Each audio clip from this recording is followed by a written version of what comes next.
Hey y'all, what's up? And welcome back to another Wax and Wine Wednesday. Wax and wine.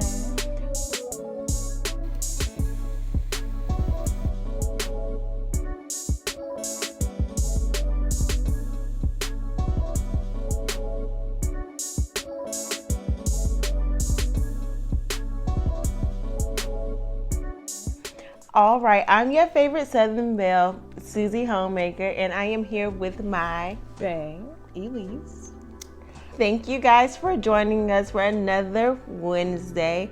This is just about having fun, reconnecting, drinking some good wine, eating some good food, and of course, dabbing because we got some wax now. Hey. Let go. On tonight's menu, we have some Asian style fried ribs and some fried rice, and we'll get to the wine and the smoke. Alrighty, y'all. This is our wine. Another San Sebastian winery wine. This one called Reserva, which is their white wine version. Seems like this. You should try sipping it with semi-soft cheese, or perhaps to enhance your favorite fish and chicken dishes. So this is going to be an interesting kind of pairing because I don't even know if this is going to work for real. But regardless, I don't know if we thought about this one. hopefully it's delicious. I don't know. All their wines have been absolutely bomb. Anyway, so I'm optimistic. Back to you, baby. So finally, the wait is over. Okay, I am so excited. We have something new today. No, We don't have just some regular old degular. it's not regular degular. No, we don't have just some regular ganja. No ganjaritas. All right, no, today we actually have some wax, some real wax. So I am excited to What this one's called? dab this up. What is it called? I think it's called Jelly Bean, It is. It's called Jelly Bean. and it's a sativa. So we're about to get out our mind. Excited. La-di-da-di-da. La-di-da-di-da. Did you ever think you would be opening up bottles of wine and talking to your wife? Yeah. Well, I don't know about wife, but wine. Not wine, yeah. I like alcohol. Oh, Lord. Let's try this premium white wine. Ooh, It smells like it smells like white grapes and peaches or pears. Smell like musky butt with some peaches. Ooh. I get the must. I do. I get the must. Is that what they call it? Muscadine? Like Badookie. All right, let's see. You don't like it? It's giving me Chardonnay. It's giving me nasty. This This nasty. It's good. I don't like this. It's not over. I'm surprised because it's not overly sweet at all. It's not, but it's musky. too. It's giving Chardonnay. Like I like that. You over there? Oh, you're not gonna drink it? I mean, I'm gonna sip, but Hopefully, it tastes better with your food. I'm hoping so too, girl. But that's also a real slim chances right now because what we read on that bottle do not line up with nothing we eat. But I digress. So I haven't had the dish that we're making in a really long time, but I'm optimistic that because it's fried and stuff. I'm gonna be just as optimistic as you because you are the cook. So I don't know about this one though. I really haven't had that dish in a long I time. said, we gonna see. But yeah, but no, it's giving me Chardonnay vibes. So So what you rate it? I think it's like a 3.5 for me. Well, it is a 1. I'm really shocked because your reds are disgusting. Well, this is that then, if that's the case. Okay, I'm not mad at that. Today's topic. On to today's topic. What is today's topic? I forgot already. How did you know you liked women? Oh, the gay story. Okay. Not the gay story, the but gay story. how did you know, I guess, you were gay? If that's what you want to say or call Okay. it. Me first? You first? You go first. Okay.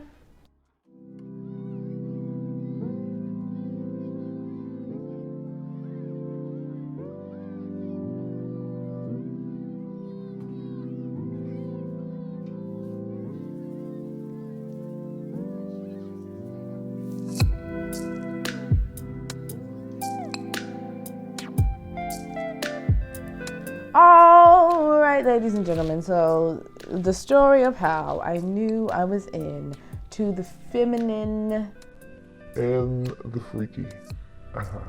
So I feel like I've always known in some small way that I was attracted to women. And the reason I say that is because I can look back like all the way to like first grade, kindergarten, and remember like hotties in my mind. Like remember girls I was like, I want to be her friend, or I could not stop thinking about, or I want to be near you, and didn't necessarily know how to express that feeling. But I can remember feeling that pretty constantly in life, but I just didn't know what that was. Of course, as a kid, you're not really thinking sexually per se. You're thinking about, You know, oh, they're really pretty, or I like them, or whatever. exactly, it's a lot more innocent. So those feelings were just really confusing. So I felt all of that just in elementary. I would just find certain obsessions every year with like some random girl and just be obsessed. And normally it was a girl that was unattainable and really straight. So, trauma. Middle school, moving into that zone, that's when I really started to like really understand the difference, I guess. Because, you know, guys were interested in me and guys were interested in me in elementary too, but, you know, it was a lot more prevalent in middle school. And so then I got some physical experiences with men, and it just, like, there was no spark. I mean, it just wasn't. So, yeah, that was pretty much my middle school experience. So I had a boyfriend in middle school. My first boyfriend was in middle school, and he was a very nice lad. Nice lad. He was a nice lad. He was a very nice young man. We didn't kiss anytime in the first couple of years or whatever that we were dating. And I just know that I still would focus on girls. And at the time I had a crush at church, and I was entirely devoted and hopelessly devoted to this, to the point where it was like, Oh, you don't want to be my friend? I'm heartbroken. I don't know what to do. I'm crying. I'm throwing up. being very dramatic about the whole ordeal. And really just coming to terms with it. This is when I started watching a lot of lesbian movies, or seeking out a lot of lesbian movies. And back in the day, there just weren't that many around. I mean, there were some, but it just wasn't like that many. And of course, a lot of these lesbian characters didn't look like me. So it was just unrealistic to see White Becky, and no offense, White Becky, but White Becky, you know, kissing little Karen and them having a thing and that being okay. That just didn't seem like my reality as a black gay woman growing up in the South. It's like that, where it was just like unaccepted. People are looking at you like, and just like weird shit like that. So trying to fight with not being a part of that, but also knowing that I didn't have to be, because I could just pretend to be straight or whatever. So go a little forward to the end of middle school experience. So in the 8th grade is when I got my first, I would say, mutual kiss with a man, which had been the boyfriend from 6th grade or whatever. And he kissed me. He had really nice lips and they were soft and everything, but it just didn't do anything. It was just like mush, and that was it. Like it was. That's what it felt like. It was like mush and like cool. Like the anticipation of doing it, because it's my first one that I was giving to somebody and set up, and we like met in the gym to do it. It was silly. So it was like a whole ordeal, kind of like TV. Yeah, it was a whole like, oh, we gotta meet up, and so we did it, and it was cool. He was a nice guy, so it just wasn't bad. It's fine. But the first time I kissed a girl, which subsequently was that later 8th grade summer, Blew my I swear, it was like the sun came out behind the kiss. It was radiant. My brain was just like, and like it just took my soul. And it's not even like the person who I was kissing was all that great. It was Come to just find the out. back. Yeah, that it was the first one. I just felt like everything I felt like I was going to feel when I kissed a man. Instead, I got that for women. And that what left me really conflicted, because then I identified as bi for a while because I thought I had to, because I had so much male interest or whatever. And which is a conflicting time. Eventually, I just came to the conclusion once I got to college, like, I literally don't even like boys. I just put up with them because they are, like, here. You know, it was eye-opening to stop doing that, do what I wanted, and not even feel bad about it. And I struggled for a while with, like, am I a bad person for not wanting men? Mm-hmm. Right. Then it was like, oh, you know, I don't want guys. Like, am I taking what I have for granted? Am I taking their interest for granted? What if I end up alone? Could I ever be happy with a woman? I don't know, because I've never really been with one, never dated one, or, you know. So, yeah, I mean, I just had the feelings from the beginning, and that's how I knew. I was gay.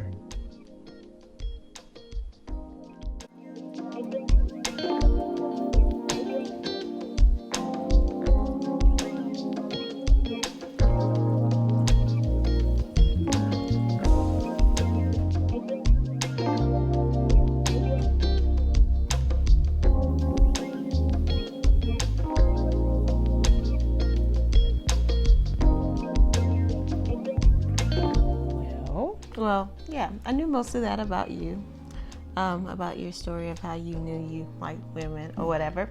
For me, for some, if you're watching this and you like really know me, really know me, might be a little bit of a shocker to you. No, I don't like none of y'all. I ain't never liked none of y'all. Let's get that clear. But might be a shocker for some people. Yes, Elise is my first and only female ever, but that doesn't mean I wasn't thinking about I wonder what she like, or I wonder what she like. Don't pussy talk like. Okay, so I started having those thoughts. It was late, like high school, like around 9th grade, I think. Maybe, yeah, 9th grade. When I was younger, I was really quiet, not very social. I didn't even like boys touching me. So, like, I couldn't even think about a girl touching me at that point. because I didn't want nobody touching me. I want nobody talking to me. Like, wanted to be in my corner by myself. Around, like, high school, 9th grade, we had some fine basketball players, okay? And I used to just be like, and I think what made me scared was my parents. Mm-hmm. The things they didn't like disrespect like gay people or anything like that. Mm-hmm. It was just kind of like, that's nasty, you wrong, that's not what you're supposed to be doing type of thing. Well, yeah. They never badmouthed any of the kids or whatever that were out and gay around school and that they knew were gay or anything like that. But I don't know, something, I always wanted to be like the good kid in their eyes. Mm-hmm. So I never wanted to do anything like outrageous. I couldn't date, so I didn't date or anything like that. Outrageous. I was pretty straight and narrow for the most part. I mean, straight and narrow. Ironic. Okay. For the most part, growing up, I didn't cause too much trouble. But in 9th grade, like, I used to think like some of them girls, like, and literally only like basketball. Some of them was ugly. All of them were cute. But some of them, they were like super cute, and I'd be like, If she come talk to me, I'd be like, what's up? but like nobody ever really talked to me. Like, people knew me, people knew how I was, like, and stuff, and would say hi to me, but nobody ever really like talked to me. Oh wow, I would have talked to you. And I don't know if people were just afraid or didn't know how to approach me, or like because my whole family was at the school, or what it was. But yeah, it's like, and all throughout high school, I had those like feelings, thoughts, or whatever, and I kind of got over it a little bit. I never chose a dude either. They always chose me, and like I never like. So my first kiss like got stolen by a boy. Same. Like backed me into a corner. Like Same. And it was in high school. And then after that, it just went from there. Like, and I could do without them. If a girl would have ever talked to me first, probably would have been the only person I would have talked to back then. I probably would have never talked to a boy. I talked to her first, motherfuckers. So, yeah. In college, well, my first college, like I thought about it sometimes, but then I'd be like, whatever. I just let it go and be like, whatever happens, happen. Like, I don't know. As I got older, I just didn't consider myself straight, nor did I consider myself like a lesbian or gay or anything like that. I love whoever loves me. So like the fact that you came to me, you started talking to me, you were respectful and all that good stuff, that just made it easy to that just made it easy to be with you. Aww. So yeah, that's how I knew that I could be with a woman. I feel that. Do you feel like like, God forbid something were to happen to me, or I just poof didn't exist anymore, would you continue dating women, or would you entertain men too, or? It depends on the situation, who the person is, who comes along. It depends on the person, honestly. Okay, so you feel a lot more like Pan. We go through this all the time. If you come along and you are a good, genuine person, like, and that's if you weren't in the picture. If you're a good, genuine person and I like you, and like, I'm like, okay, I want to hang out with you some more. I want to get to know you. Like, then I'll probably date you. I'll probably be with you. It just depends on the situation. So yeah. Yeah. All right. So We's gay, but that's how we knew it was gays. Yeah, just like that. it like that.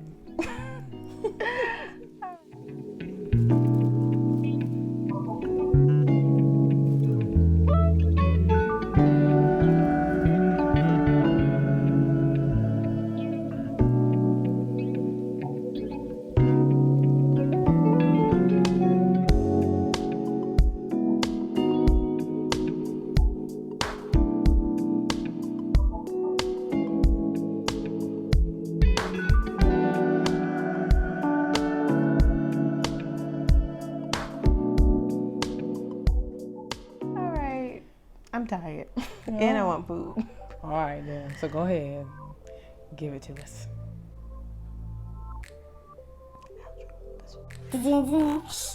Human and you. And cut. And action. All right, you guys. Thank you for joining us and watching for another Wax and Wine Wednesday. I'm your favorite Southern Belle, Susie Homemaker, and with my lovely bae named Elise. Thank you guys, and as always, remember to subscribe, like, you can even comment, go follow us on Instagram and all other social medias that we might have listed below. Ding, ding, ding. And hit that notification bell. All right, so you can keep up with us and see when things post. All right. See you next time. See you next time. Bye.